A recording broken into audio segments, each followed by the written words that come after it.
I raised that girl from the age of 7. I gave her everything, my love, my home, my savings, my entire heart. And how did she repay me? By forging my signature, stealing my identity, and telling everyone in town that I had lost my mind. She was 72 hours away from having me locked up in a nursing home when I discovered the truth. But Ashley made one fatal mistake. She underestimated her 65-year-old grandmother. My name is Dorothy, and this is how I destroyed the person who tried to destroy me. But before we get into the story, please support us by liking and subscribing right now. I also want to say hi. Leave your name, city, and the word present in the comments. I want to know where you're listening from, even in faraway places. I never thought I would be telling this story. For 6 to 5 years, I lived believing that family was everything, that blood meant loyalty, that the people you raise and love would never turn against you. I was wrong.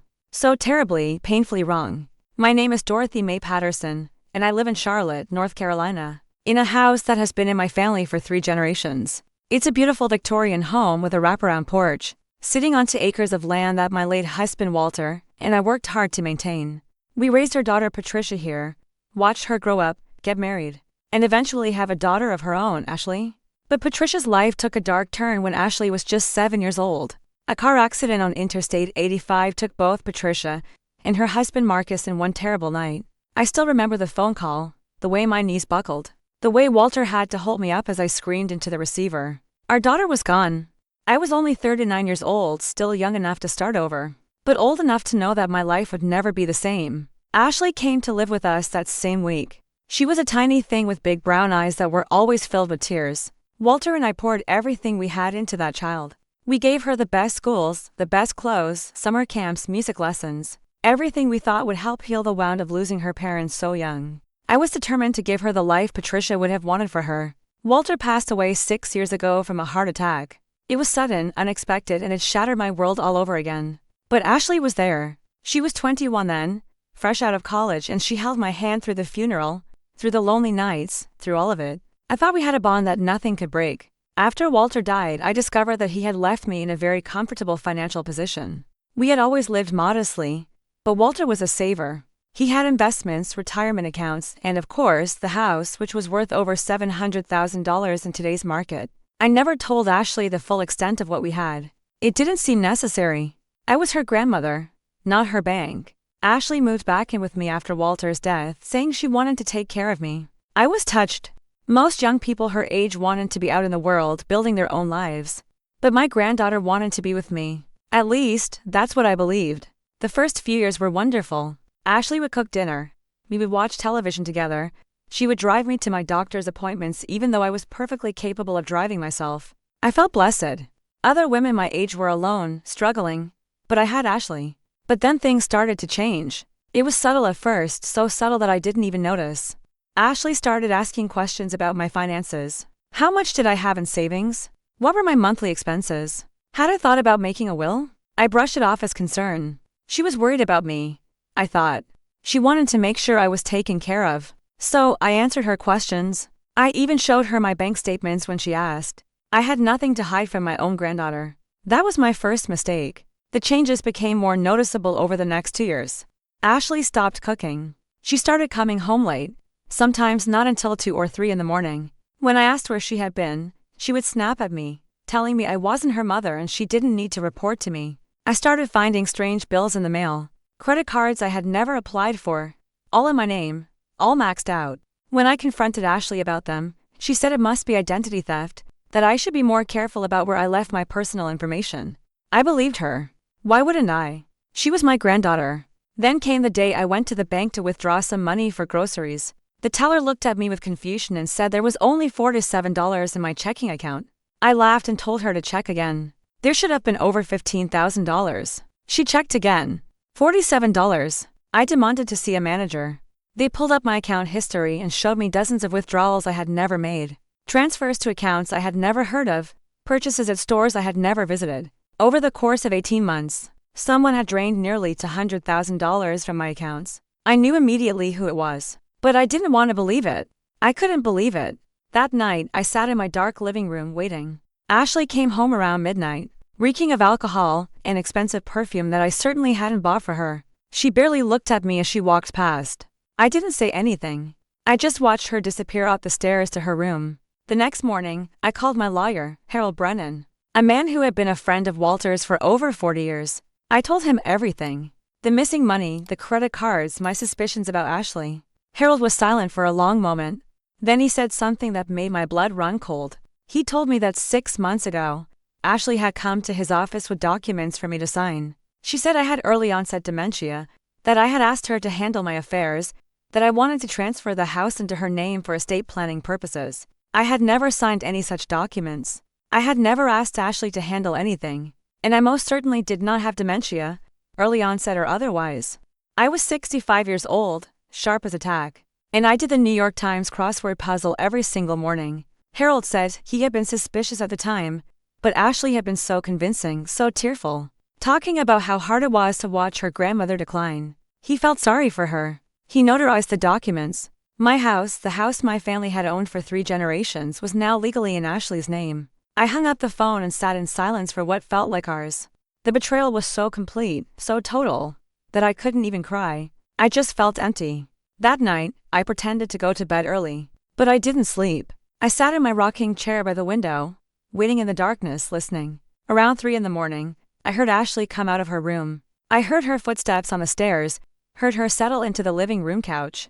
Then I heard her voice, low and excited, talking to someone on the phone. I crept down the hallway, my body tense with every step. I pressed myself against the wall and listened. Ashley was talking to someone named Derek. She was laughing, telling him how easy it had been. The house was in her name now. The bank accounts were almost empty. And soon, very soon, she was going to have me declared mentally incompetent and put in a nursing home. She said I was old and useless, that I had served my purpose, that it was time for her to cash in on 20 years of pretending to love me. 20 years of pretending. I stood there in the darkness, my heart shattered into a million pieces. This child I had raised, this girl I had given everything to, saw me as nothing more than a paycheck. She thought 65 was old. She thought I was ready to be discarded like yesterday's trash. In that moment, something inside me changed. The grief, the betrayal, the pain, it all crystallized into something harder, something stronger. I was not going to be a victim. I went back to my room and sat on the edge of my bed thinking. Ashley thought I was a helpless old woman with no resources, no connections, no fight left in me. She had no idea who she was dealing with. Friends, every story I tell you is released every day, but YouTube will only show them to you if you tap the red subscribe button. Please do it now while I'm speaking. Tap subscribe, turn on notifications, and you'll never miss a story. Have you done it yet? Thank you. The next morning, I woke up before dawn. For the first time in months, I felt clear-headed, focused, determined. Ashley thought she had one. She thought I was just a confused old woman who would go quietly into that good night. She was about to learn how wrong she was. I waited until I heard Ashley leave for wherever she spent her days. Probably with this Derek person, spending my money on mimosas and shopping sprees. Then I got dressed in my best navy blue dress, the one I wore to church on Easter Sunday, and I called a taxi. My first stop was the bank, not my regular branch, where Ashley had clearly charmed everyone into compliance, but the main headquarters in Uptown Charlotte. I asked to speak with the fraud department. The young man who helped me, a serious fellow named Marcus Washington, listened to my story with growing concern. I showed him the account statements, pointed out the withdrawals I had never authorized, explained about the credit cards opened in my name. Marcus typed furiously on his computer, made several phone calls, and then looked at me with something like admiration in his eyes. He told me that based on what he was seeing, this was a clear case of elder financial abuse. He said the bank would freeze all accounts associated with my name immediately, launch a formal investigation, and work with law enforcement if I chose to press charges. I chose to press charges. From the bank, I went to the law offices of Henderson, Mills, and Crawford, the most prestigious firm in Charlotte. I had never been there before, but I knew the name. Everyone in Charlotte knew the name. The receptionist looked at me like I was lost. An old woman in a nice dress, walking into a firm that handled million-dollar cases. I could see her reaching for the phone to call security. I told her I wanted to speak with Margaret Henderson herself. I told her it was about a substantial estate matter and potential criminal fraud. The receptionist's eyebrows rose. She made a call, spoke quietly, and then told me to have a seat.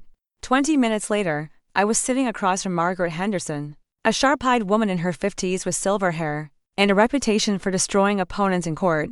I told her everything. Margaret listened without interrupting. When I finished, she leaned back in her chair and studied me for a long moment. She said she had seen cases like this before, elder abuse, financial exploitation, fraudulent transfer of assets. She said it was more common than people realized, and it was one of the most underreported crimes in America. She told me that 65 was not old, that I had decades of life ahead of me, and that no one had the right to take that from me. Then she smiled, and it was not a nice smile. It was a smile of a predator who had just spotted prey. She told me she would take my case. She told me that by the time she was done, Ashley would regret ever thinking she could take advantage of Dorothy Mae Patterson. I liked Margaret Henderson immediately. Over the next week, I learned things about my granddaughter that broke my heart all over again. Margaret's investigators discovered that Ashley had been planning this for years. She had systematically isolated me from friends and family, intercepted my mail, and slowly taken control of every aspect of my financial life. The credit cards in my name had been used to fund a lifestyle I knew nothing about. Designer clothes, expensive restaurants, vacations to Miami and Las Vegas. Ashley and her boyfriend Derek had been living like royalty on my dime. But the worst discovery was the house. Ashley hadn't just transferred it into her name for estate planning. She had already taken out a second mortgage on it, borrowing $300,000 against a property that had been paid off for 20 years. The money was gone, spent on God knows what. My family home, the place where I had lived my entire adult life, was now leveraged to the hilt. If something wasn't done quickly, the bank would foreclose and I would lose everything. I sat in Margaret's office, surrounded by papers and evidence of my granddaughter's betrayal, and I finally allowed myself to cry. Not tears of defeat, but tears of grief. Grief for the relationship I thought we had, for the girl I thought I had raised, for the future I thought we would share. Margaret handed me a tissue and waited patiently. When I had composed myself, she laid out her options. We could pursue criminal charges for fraud, identity theft, and elder abuse.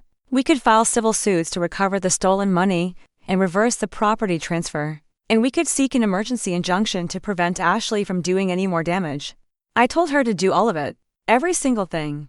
But I also had my own plans. Plans that Margaret didn't need to know about just yet. That night, I went home and acted like nothing had happened. Ashley was there, lounging on the couch, watching reality television on the 60-inch flat screen she had bought with my money. She barely looked up when I came in. She asked where I had been all day, her tone bored, dismissive. I told her I had been at the senior center, playing bingo with my friends. She rolled her eyes and went back to her show. To her, I was already irrelevant, just a nuisance to be tolerated until she could ship me off to some facility and forget I ever existed.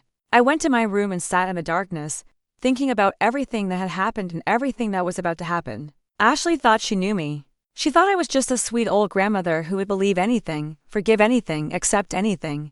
She had no idea that I had spent 40 years married to a man who taught me everything about business, about money, about protecting what was mine. Walter had always said that the quiet ones were the most dangerous, that still waters ran deep. Ashley was about to find out just how deep my waters ran. The next morning, I made breakfast like I always did. Scrambled eggs, bacon, toast with strawberry jam. Ashley stumbled down around 10, hungover as usual, and sat at the kitchen table without a word of thanks. I set her plate in front of her and sat down across the table. I watched her eat, this girl I had raised, this stranger wearing my granddaughter's face. She didn't even look at me. I was invisible to her, just like I had been for years. But not for much longer. While Ashley was in the shower, I went through her room. I know it sounds invasive, but at this point I was fighting for my survival. I found what I was looking for in her nightstand drawer, a folder full of documents. There were copies of my social security card, my birth certificate, my bank statements. There was a forged power of attorney giving Ashley complete control over my affairs. And there was something that made my stomach turn, a brochure for Sunny Pines Assisted Living, with my name already filled in on the admission forms. She had scheduled my intake for that Friday, 3 days away. I took photos of everything with the old smartphone my neighbor Betty had taught me to use. Then I put everything back exactly where I found it. Ashley had no idea that the clock was now ticking, not on my freedom, but on hers. The next 48 hours were the most intense of my entire life. Margaret Henderson moved faster than I thought possible. She filed an emergency petition with the court to freeze all assets connected to my name, and to halt any transfer of property. She also contacted the Charlotte-Mecklenburg Police Department. Detective Rita Gonzalez, a tough woman with kind eyes, was assigned to my case. She had worked elder abuse cases for 15 years, and she was furious when she heard my story. Detective Gonzalez told me that what Ashley had done wasn't just morally wrong, it was a felony. Multiple felonies, actually. Identity theft, fraud, forgery, financial exploitation of an elderly adult. In North Carolina, these crimes carried serious prison time. But we needed to build an airtight case. We needed Ashley to incriminate herself. Detective Gonzalez had an idea. She suggested that I wear a wire. The thought terrified me. I was 6 to 5 years old. I had never done anything remotely like this in my entire life. The closest I had come to anything illegal was getting a speeding ticket in 1987. But then I thought about that nursing home brochure. About Ashley laughing on the phone about how easy it had been to fool me. About 20 years of pretending to love me. I agreed. The next morning, a technician came to my house while Ashley was out getting her nails done. With my money, no doubt. He fitted me with a tiny microphone hidden in the collar of my blouse. It was so small that you couldn't see it unless you knew exactly where to look. Detective Gonzalez would be parked down the street in an unmarked car, listening to everything. I was terrified, but I was also ready. That evening, I decided to confront Ashley. Not with accusations, that would only make her defensive. Instead, I would play the role of the confused old woman she thought I was. I would ask innocent questions and let her hang herself with her own words. Ashley came home around 7, carrying shopping bags from Nordstrom. She didn't even try to hide them anymore. Why would she? In her mind, everything I had was already hers. I was sitting in the living room when she walked in. I asked her if we could talk. She sighed dramatically, like I was asking her to move a mountain. But she sat down on the couch across from me. I told her I had been confused lately. I said I had gone to the bank, and they told me there was no money in my account. I asked her if she knew anything about that. Ashley's face went through several expressions in rapid succession: surprise, fear, and then a smooth mask of concern. She told me that she had been meaning to talk to me about that. She said my memory had been getting worse, that I had been forgetting things, that I had asked her to help manage my finances months ago. I played along. I said I didn't remember that, but my memory had been so bad lately. Ashley nodded sympathetically. She said that was exactly what she meant. She said she had been worried about me for a long time, that it was getting harder for her to take care of me on her own. I asked her what she thought we should do. Ashley leaned forward, her eyes bright with anticipation. She said she had been looking into some options. She said there was a lovely place called Sunny Pines where I could get the care I needed. She said they had nurses and doctors and activities, and I would be so much happier there. I asked her about the house. I said I didn't want to leave my home. Ashley's mask slipped for just a moment. A flash of irritation crossed her face before she smoothed it away. She said the house was too much for me to handle. She said the property taxes were expensive, the maintenance was constant, and it wasn't safe for me to be climbing stairs at my age. She said she had already taken care of transferring the deed into her name, for my protection, of course. That way, she could sell it and use the money to pay for my care at Sunny Pines. There it was, recorded on tape.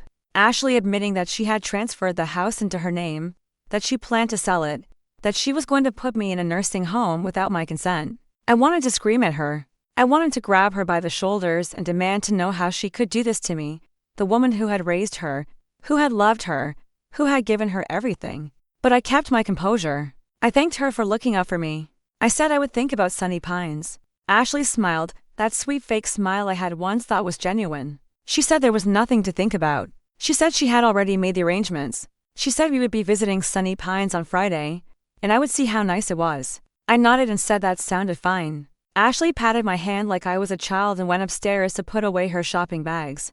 I sat in the living room, my heart pounding, waiting until I heard her bedroom door close. Then I went outside, walked down the street, and got into Detective Gonzalez's unmarked car.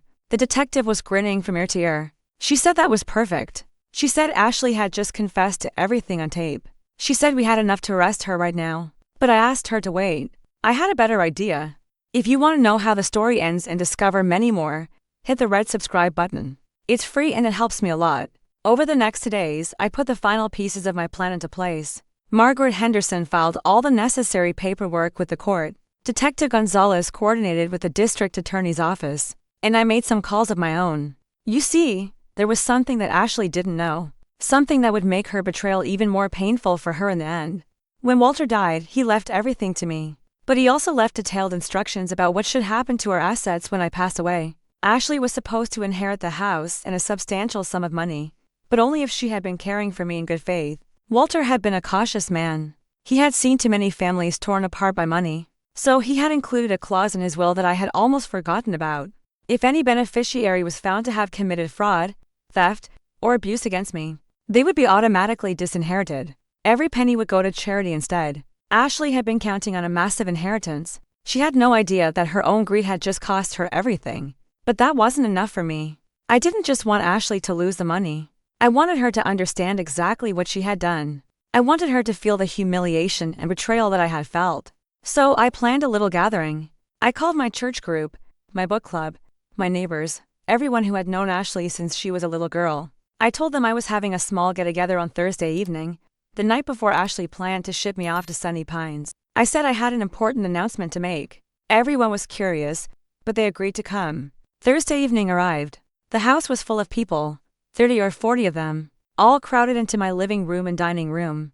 There was food and drinks and everyone was chatting and laughing. Ashley was furious when she came home and found the house full of guests. She pulled me aside and demanded to know what was going on. I told her sweetly that I just wanted to see all my friends one more time before I moved to Sunny Pines. I said I wanted to thank everyone for their kindness over the years.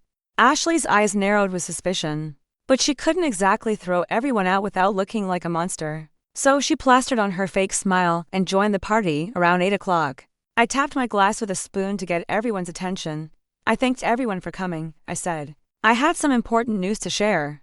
I said that my beloved granddaughter Ashley had been taking such good care of me, that she had decided to move me into a professional care facility, so I could get even more attention. There were murmurs of surprise from the crowd. Several people looked at Ashley with confusion. I continued.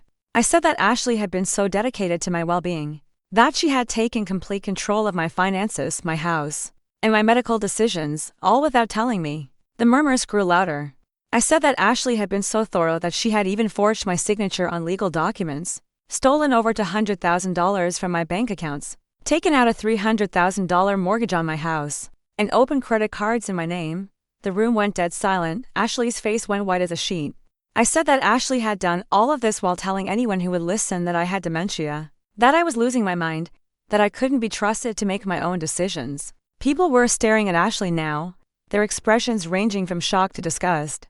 I said that I had evidence of everything. Bank records, forged documents, recorded confessions. I said that the police were involved and charges would be filed. Ashley stood frozen in the middle of the room, surrounded by people who had known her since childhood. People who were now looking at her like she was a stranger. Finally, she found her voice. She called me a liar. She said I was confused, that my dementia was making me paranoid, that she had only ever tried to help me. I smiled and pulled out my phone. I played the recording from the wire I had worn. Ashley's voice filled the room, clear as day, talking about how she had transferred the house into her name, how she planned to sell it, how she was going to put me in a nursing home. The silence that followed was deafening. Then the room erupted. People were shouting, demanding explanations, calling Ashley terrible names. My neighbor Betty, a sweet woman who had brought Ashley cookies when she was little, walked right up to her and slapped her across the face. Ashley tried to run, but she found her path blocked by Detective Gonzalez, who had been waiting outside. The detective read Ashley her rights in front of everyone.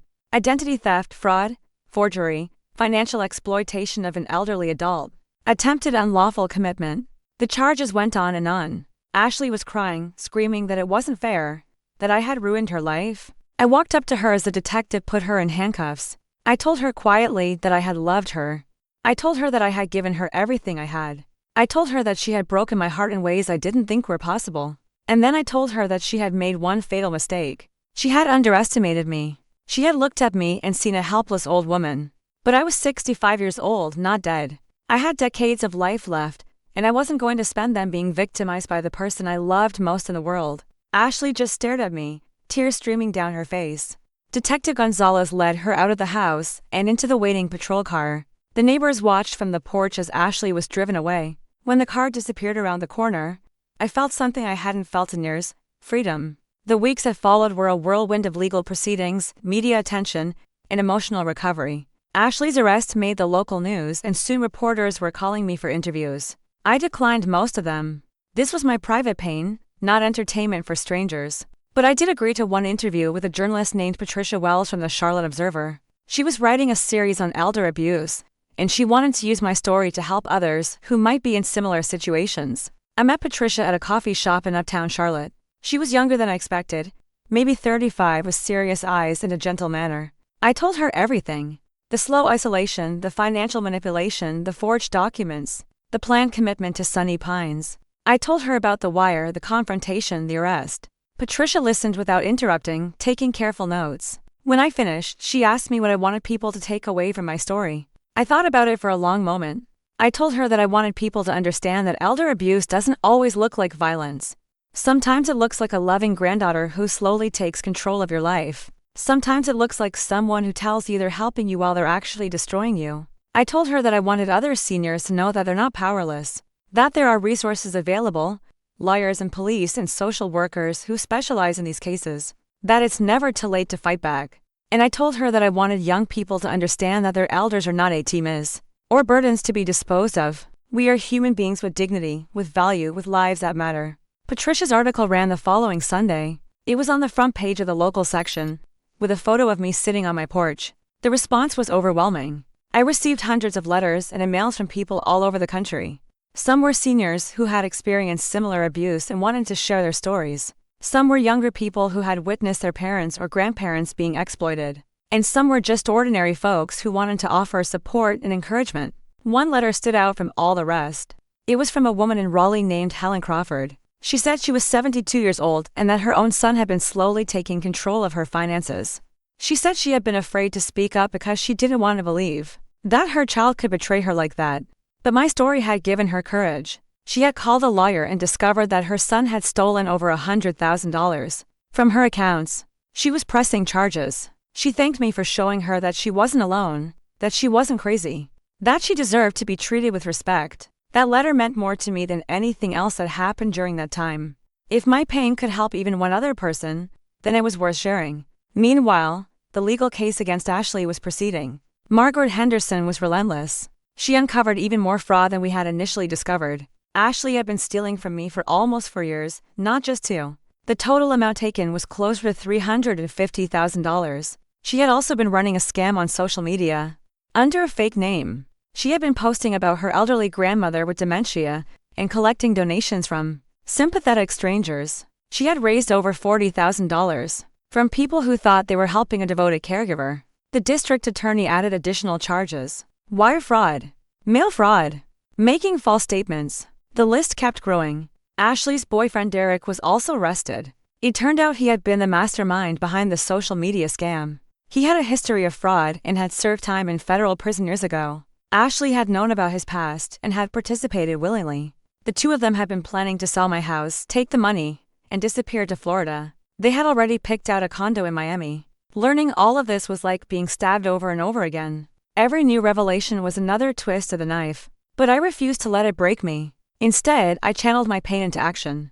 I started volunteering with the Charlotte Senior Center, helping to educate other elderly people about financial exploitation. I spoke at community meetings, church groups, and Rotary clubs. I told my story again and again, hoping that it would help others recognize the warning signs. Margaret Henderson helped me set up a small foundation in Walter's name. The Walter Patterson Foundation for Elder Protection provides free legal consultations for seniors who suspect they're being exploited. In our first year, we helped over 50 people recover stolen assets and prosecute abusive family members. It wasn't much, but it was something. It was a way to turn my tragedy into something meaningful. 6 months after Ashley's arrest, I sat in the Mecklenburg County Courthouse, waiting for the sentencing hearing to begin. The courtroom was packed. Reporters, advocates, curious onlookers, everyone wanted to see how the story would end. I sat in the front row, wearing my best black dress, the one I had worn to Walter's funeral. Ashley was brought in wearing an orange jumpsuit, her hands cuffed in front of her. She had aged 10 years in 6 months. Her face was pale and drawn, her hair lank and unwashed. The confident, glamorous young woman who had stolen my life savings was gone. In her place was someone who looked broken. Part of me felt sorry for her. Despite everything, she was still the little girl I had raised, the child who had cried in my arms after her parents died. But then I remembered the sound of her laughter on that phone call, talking about how easy it had been to fool me. I remembered the nursing home brochure with my name on it. I remembered 20 years of pretending to love me. My sympathy dried up like a puddle in the summer sun. The judge, a stern woman named Patricia Williams, reviewed the case. She noted that Ashley had pleaded guilty to 12 felony counts including identity theft, fraud, forgery, and financial exploitation of an elderly adult. She noted that Ashley had shown no remorse during the proceedings, that she had continued to claim that I was mentally incompetent, even after multiple doctors confirmed that I was perfectly lucid. Judge Williams asked Ashley if she had anything to say before sentencing. Ashley stood up, her chains rattling. She looked at me for the first time since she had entered the courtroom. She said she was sorry. She said she hadn't meant to hurt me. She said Derek had manipulated her, had convinced her that I wouldn't miss the money, that I would be happier in a nursing home where professionals could take care of me. She said she had loved me. She said she still loved me. I listened to her words, searching for some hint of genuine remorse. But all I heard were excuses. It was Derek's fault. She hadn't meant to. She still loved me. Not once did she take full responsibility for what she had done. Judge Williams seemed to feel the same way. She said that Ashley's statements showed a disturbing lack of accountability. She said that elder abuse was one of the most despicable crimes she saw in her courtroom because it targeted the most vulnerable members of society. She said that family members who exploited their elders deserve the harshest possible punishment. Then she delivered the sentence. For the identity theft, 5 years. For the fraud, 7 years. For the forgery, 3 years. For the financial exploitation, 10 years. The sentences would run partially concurrent, resulting in a total of 15 years in state prison. Ashley's legs buckled. She would have fallen if the bailiff hadn't caught her. 15 years. She would be 42 years old when she got out. Judge Williams wasn't finished. She also ordered Ashley to pay full restitution of all stolen funds, plus interest. She ordered Derek, who had been sentenced separately, to pay additional restitution for the social media scam. And she ordered both of them to have no contact with me, ever, for the rest of their lives. As the bailiff led Ashley away, she turned to look at me one last time. She mouthed the words, "I'm sorry." I didn't respond. I just watched her disappear through the door that led to the holding cells. When she was gone, I stood up and walked out of the courtroom. The reporters tried to get statements from me, but I pushed past them without a word. I had nothing left to say. Outside, the sun was shining. It was a beautiful spring day in Charlotte, the kind of day that makes you grateful to be alive. I stood on the courthouse steps, breathing in the fresh air, feeling the warmth on my face. It was over. After months of fighting, of legal battles, of emotional turmoil, it was finally over. I had won. But as I walked to my car, I didn't feel victorious. I felt empty. Ashley was going to prison, and I would never see her again. The girl I had raised, the child I had loved more than anything in the world, was gone forever. I drove home in silence, pulled into my driveway, and sat in my car for a long time, staring at the house that had almost been stolen from me. Then I went inside, made myself a cup of tea, and sat on the porch where Walter and I used to watch the sunset together. I had my house. I had my freedom. I had my dignity. But I had lost my granddaughter. I wasn't sure if that counted as winning. A year has passed since Ashley's sentencing. The seasons have changed, the leaves have fallen and grown back again. And I have slowly rebuilt my life. The house is quiet now. Too quiet sometimes. I've thought about getting a dog. Maybe one of those little terriers that Walter always liked. Something to keep me company, to greet me when I come home. But most days, I don't mind the silence. It gives me time to think, to reflect, to appreciate the simple pleasures that Ashley tried to take from me. I've made changes to my life. Good changes. I sold some of Walter's investments and used the money to renovate the house. New kitchen, new bathrooms, a beautiful sunroom where I can read and watch the birds. I hired a financial advisor, a trustworthy woman named Sandra Chen, who helps me manage my assets and protects me from anyone who might try to take advantage of me again. I've also made new friends. The volunteer work I do at the senior center has introduced me to dozens of wonderful people. We have lunch together, go to movies, take day trips to the mountains or the beach. For the first time in years, I have an active social life, and I've started writing. Not just my story, but other stories too. Fiction, mostly. Tales of women who overcome adversity, who refuse to be victims, who find strength they didn't know they had. A small publisher in Asheville has expressed interest in collecting them into a book. Me, an author at 66 years old. Walter would have laughed and then hugged me and told me he always knew I could do anything I set my mind to. But not everything has been easy. I still have nightmares sometimes. I dream that I'm trapped in a nursing home, unable to speak, unable to move, while Ashley stands over me, smiling that fake smile. I wake up in a cold sweat, heart pounding, and it takes me hours to calm down. And sometimes when I'm alone in the house at night, I hear phantom footsteps on the stairs.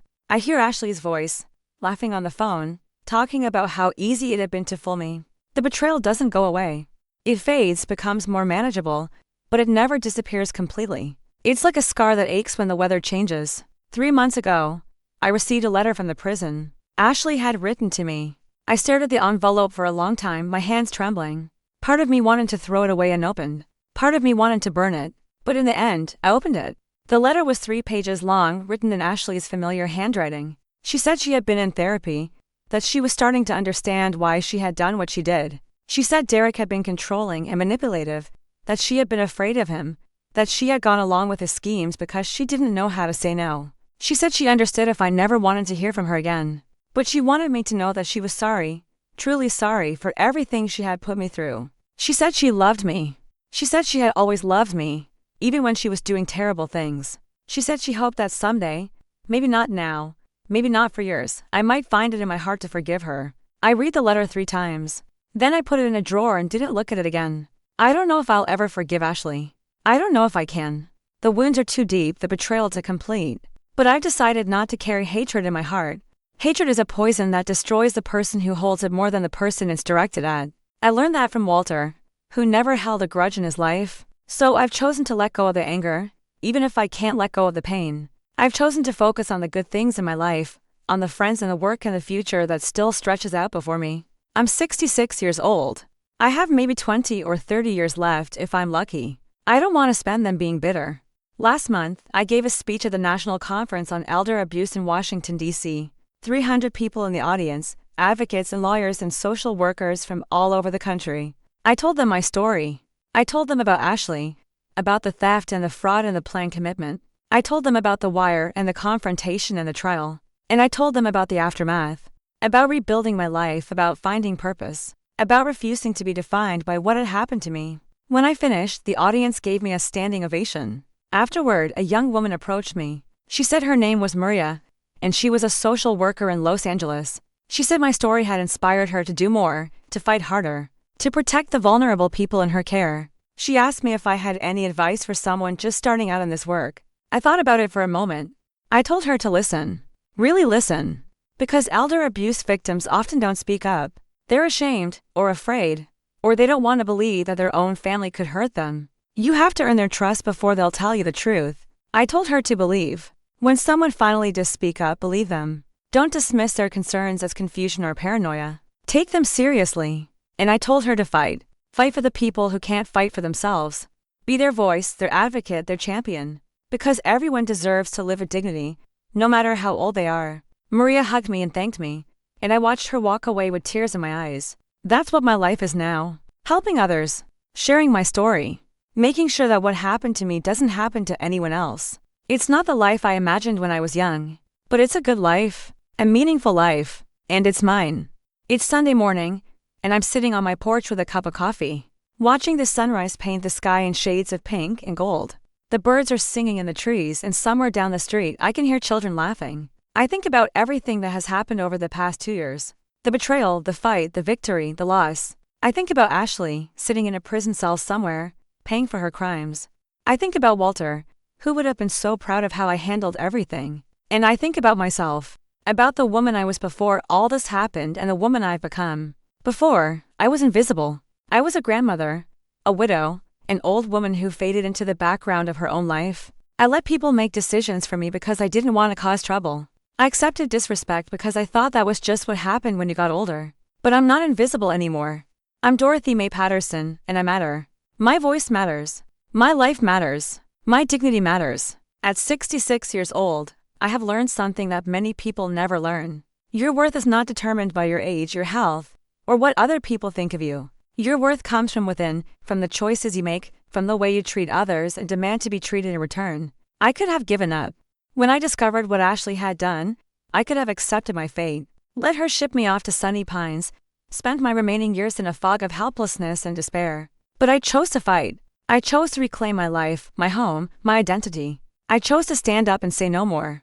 And that choice made all the difference. I've been asked many times if I regret pressing charges against Ashley. If I regret sending my own granddaughter to prison. The answer is complicated.